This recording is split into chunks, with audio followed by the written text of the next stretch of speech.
ინოვაციების მეწარმეობისა და სოციალური პასუხისმგებლობის კონკურსის Sage Georgia 2025-ის ფინალისტები ცნობილია. საქართველოს პირველად იღებს მონაწილეობას მასშტაბურ საერთაშორისო კონკურსში 30 ქვეყანათა შორის და ასევე წელს მას პინძლობს მსოფლიო ფინალ Sage World Cup 2025. აქვე გეტყვით იმასაც, რომ Sage Georgia არის გლობალური ქსელის ნაწილი საერთაშორისო დონის პლატფორმა, რომელიც მიზნად ისახავს ახალგაზრდების გაძლიერებას სოციალური პასუხისმგებლობის მქონე მეწარმეობის გზითა და ანტრეპრენეორული აზროვნებით.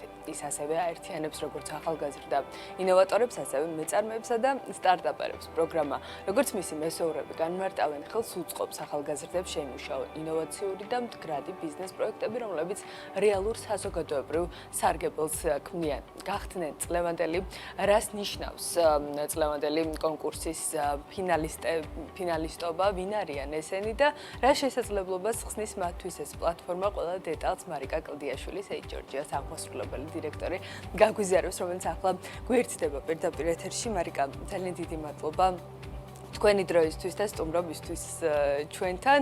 ძალიან საინტერესო ამბით და პირველად ხდება ეს ყველაფერი საქართველოში და აქედან გამომდინარეც ყველა დეტალი გვაინტერესებს.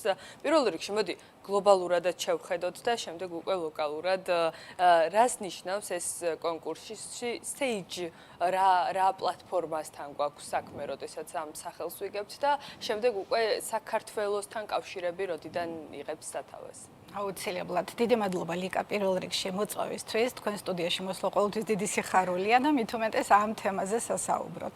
მოდით დავიწყოთ იმით, რა არის Sage. Sage არის საერთაშორისო ინოვაციების და მეწარმეობის პლატფორმა, რომელიც ეხმარება ახალგაზრდებს განვითარდნენ და ჩამოყალიბდნენ მომავლის ლიდერებად. ჩამოყალიბდნენ ლიდერებად, რომლებიც ზრუნავენ გარემოზე, სოციუმზე, მათ გააჩნია მაღალი სოციალური პასუხისმგებლობა და თან შეუძლიათ, რომ გამოწვევებს უპასუხონ ინოვაციური აზროვნებით.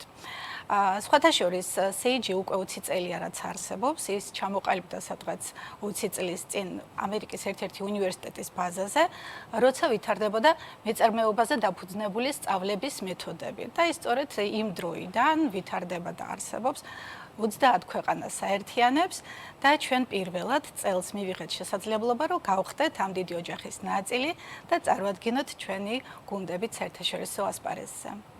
საქართველოში უკვე რამ განაპირობა, მათ შორის თავად გლობალური ქსელის დაინტერესება საქართველოში და შემდეგ უკვე საქართველოშიც რა ბაზა დახვდათ, რომ შემდეგ საკმაოდ რთულია კონკურენცია, ხო, განსაკუთრებით უკვე კონკურსის ნაწილში და ამაზე ვისაუბრებთ, მაგრამ ქვეყანა როგორ პოზიციონირებს აი გლობალური ქსელის რუკაზე, ეს არის საინტერესო. მე ძალიან ხშირად ვამბობ, რომ აი სასწაული თაობა გვყავს ჩვენი ახალგაზრდები არიან ძალიან მაგრები, მათ გააჩნიათ, მართლაც გააჩნიათ ძალიან კარგი ბაზა, სხვადასხვა მიმართულებით, ეს შეიძლება იყოს კომპიუტერული მეცნიერებები, მათემატიკა, სხვადასხვა საგნები.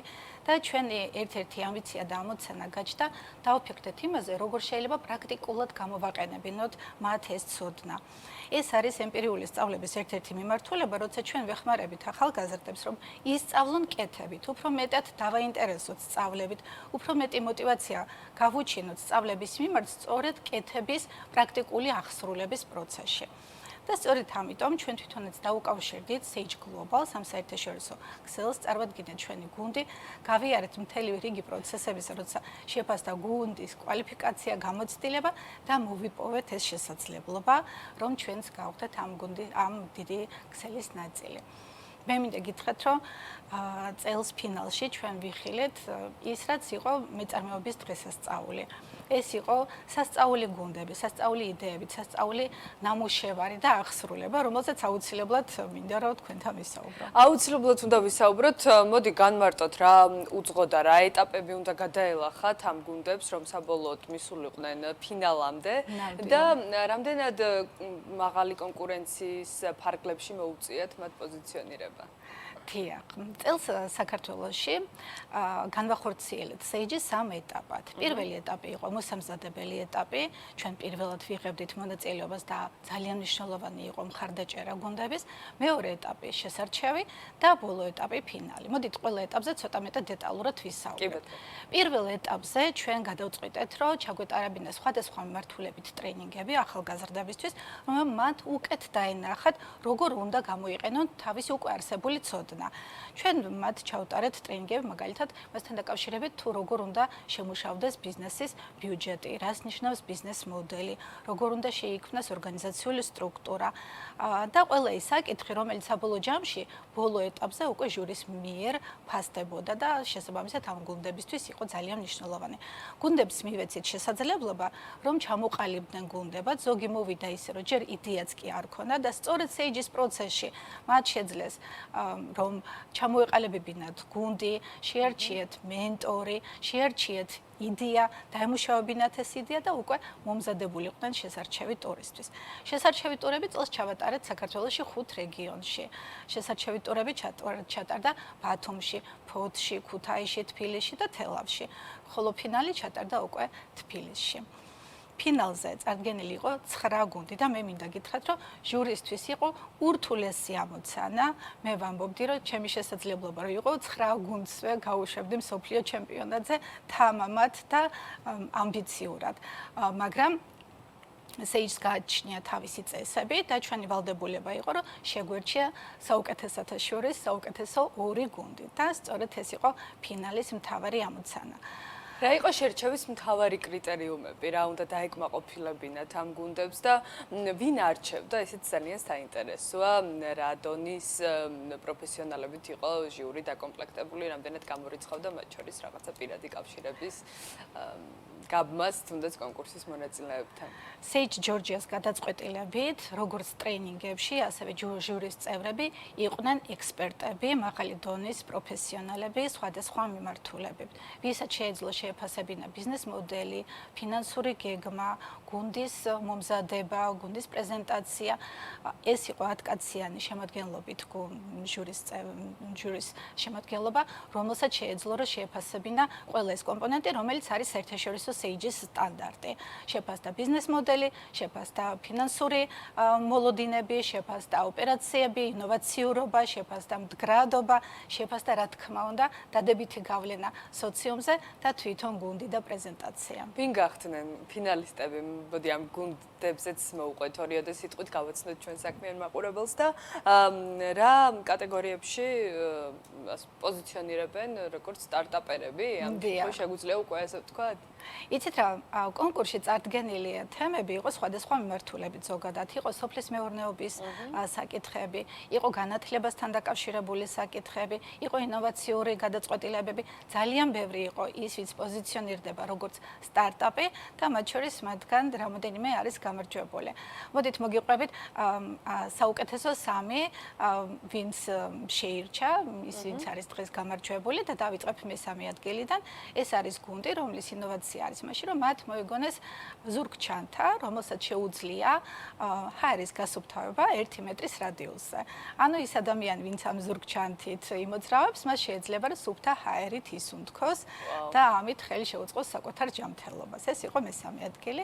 და ეს უნდა აღვნიშნოთ, რომ ყველა არის რა ასაკობრივ დიაპაზონში? ჩვენ საუბრობთ 14-დან 19 წლამდე ახალგაზრდებზე და მინდა გითხრათ, რომ რამოდენიმეჯერ მომმართეს ჩვენმა სტუმრებმა და დააზუსტეს. ხო, ნამდვილად სკოლის მოსწავლეები არიან ის ბავშვები, სცენაზე წარადგენს თავის პროდუქტს და დიახ, ნამდვილად სკოლის მოსწავლეები იყვნენ ამ იდეით ახალგაზრდა ნოვატორები. დიახ, დიახ. ასევე რაც ძალიან მახარებს, ფინალში წარმოდგენილები იყვნენ გუნდები, ასევე რეგიონებიდან. ჩვენ ერთ-ერთი მნიშვნელოვანი ამოცანა არის, რომ რეგიონებს ხელი შევუწყოთ განვითარებაში და მსგავს პროექტებში მონაწილეობაში. მეორე ადგილი დაიკავა ქუთაისის გუნდმა, რომელმაც წარადგინა თავისი იდეა რომელიც უკავშირდებოდა ადამიანის ჯანმრთელობას ხელოვნური ინტელექტის გამოყენებით, მათ შემოგთავაზეს ისეთი ინოვაციური ტანსაცმელი, რომელიც კითხულობს სხვადასხვა პარამეტრებს ადამიანის ჯანმრთელობასთან მიმართებაში, აძლევს გარკვეულ რეკომენდაციას კვებასთან მიმართებაში, ქცევასთან მიმართებაში და ხდება ერთგვარი ისეთი მეგზური და მრჩეველი ადამიანის ძალიან საინტერესო იდეა, რომელიც პროტოტიპი უკვე გამზადებულია და მისი ჩვენებაც კი მოხერხდა ფინალის შეხვედრაზე. ეხლა ფინალში რა უნდა წარადგინონ ამ გუნდებმა, ვინც გავიდნენ ფინალში, რა ეტაპი დარჩათ მათ გასავლელი და საბოლოოდ რა განსაზღვრავს გამარჯვებულის ვინაობას და როდის გვეცოდინება ჩვენს. დიახ.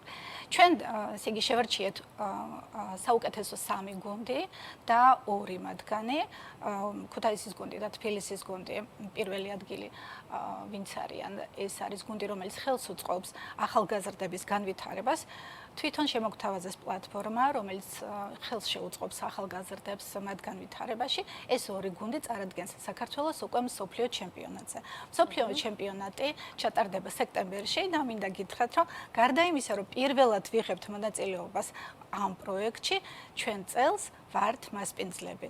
ეს ნიშნავს, რომ 30 ქვეყანამდე სექტემბერში გვესტუმრება ჩვენ და ჩატარდება მასშტაბური ღონისძიება, სადაც ყველა ქვეყანა წარადგენს საკუთარ გუნდებს და გამოვლინდება მსოფლიო ჩემპიონატი. ანუ თქვენი კონკურსი ჯერ ჩატარდა შიდა კონკურსი, კარგად რომ განმარტოთ და შემდეგ ამ შიდა კონკურსის საფუძველზე 2 ფინალისტი გუნდი მიიღებს მონაწილეობას უკვე საერთაშორისო კონკურსზე. ჯერ ჩატარდა შიდა შესარჩევი ტურნირი, შემდეგ ჩატარდა საქართველოს ფინალი და ეხლა საქართველოს 2 ფინალისტი წარდგება მსოფლიო ჩემპიონატზე. ეს როდის აიღებს სტარტს ეს ყველაფერი და ჩვენ ვართ მასპინძლები და აქთან გამომდინარე ძალიან საინტერესო არის პირველ რიგში რატომ შეგვარჩიეს როგორ რა კრიტერიუმებით და უკვე აქ აჯენდა როგორ არის გაწერილი რა დღის წესრიგია აღონისძიებების თვალსაზრისით და სად გაიმართება ეს ყველაფერი ძალიან საინტერესოა ეს დეტალები.